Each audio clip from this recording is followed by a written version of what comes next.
Hey everybody, hope you're all having a good Monday, at least as far as Mondays go. Anyway, before I get started, I just wanted to bring up something that holds a really big spot in my heart. It's very near and dear to me.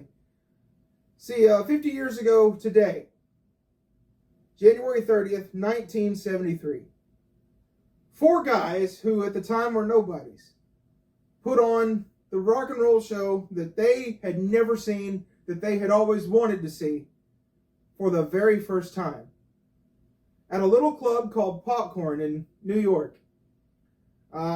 If the club is even still around, it's not got the same name. I don't know what it's called anymore.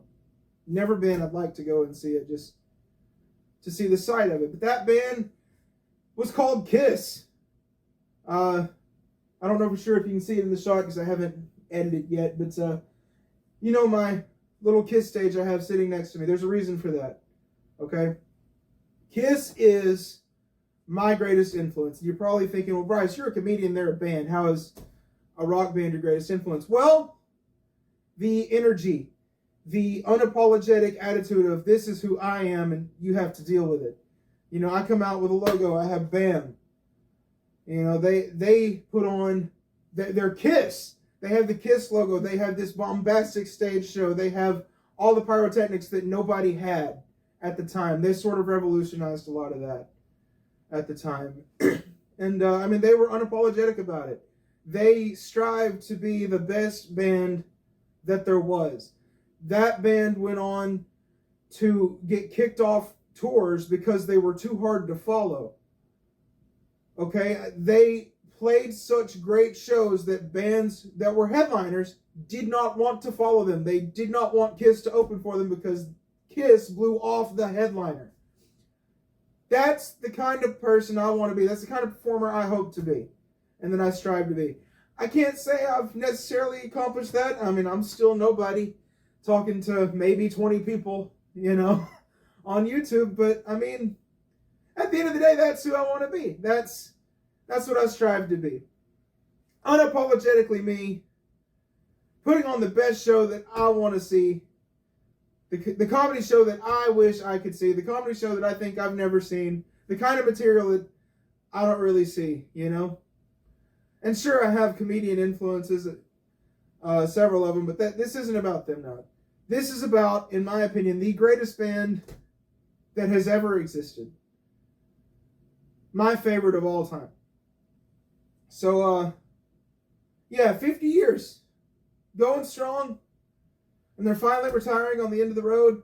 If you've never seen Kiss live, this is it. This is your last chance, and I highly recommend you go. I've seen them 4 times. Those are probably the 4 greatest concerts I have ever been to. It's just a magic feeling when you go to see them. So much fun. So, happy birthday, Kiss. God bless you. And thanks for all the memories.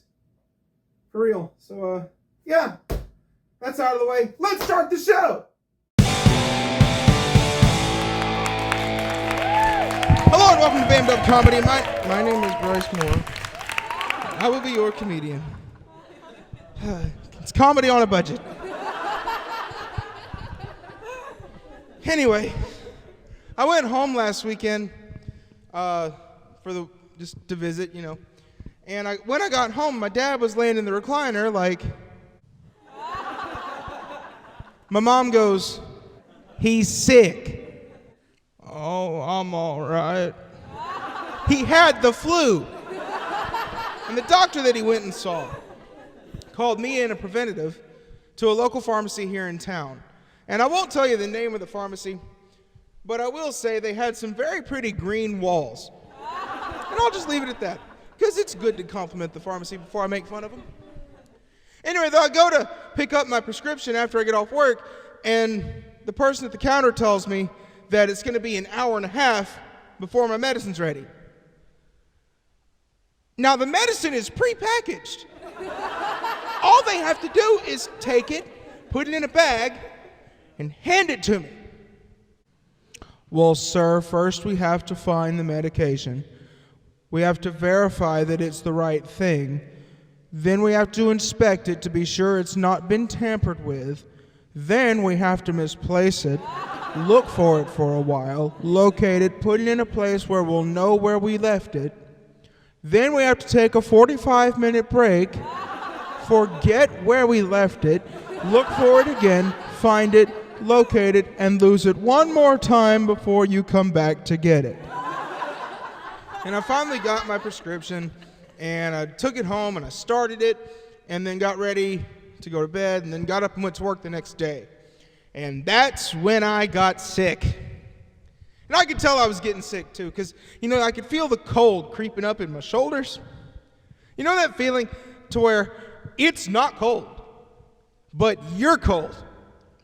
So you sort of close yourself off, hunch down a little bit, trying to keep yourself warm, conserve your heat, So the whole time on Tuesday, I was walking around like Darth Sidious.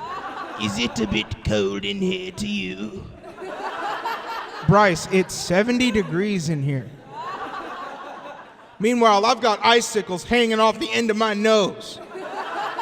Well, I finished the workday, and I called in sick the next 3 days, and felt terrible during that time. I laid around the apartment, just didn't really do anything for all that time. Eventually, one day, I finally started to feel a little bit better, and so I decided to get up and go to the store and get groceries. So I got up, and I got dressed, and suddenly everything went into slow motion.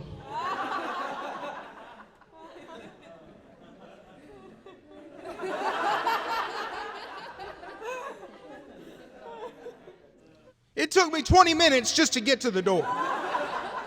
So yeah, I felt miserable for almost a whole week. Used up 3 whole days of sick leave. I'm choosing to believe that it could have all been avoided if I had just taken my medicine an hour and a half sooner. That's it for this episode of Bammed Up Comedy. Thank you so very much for watching. God bless you, and I will see you again next time.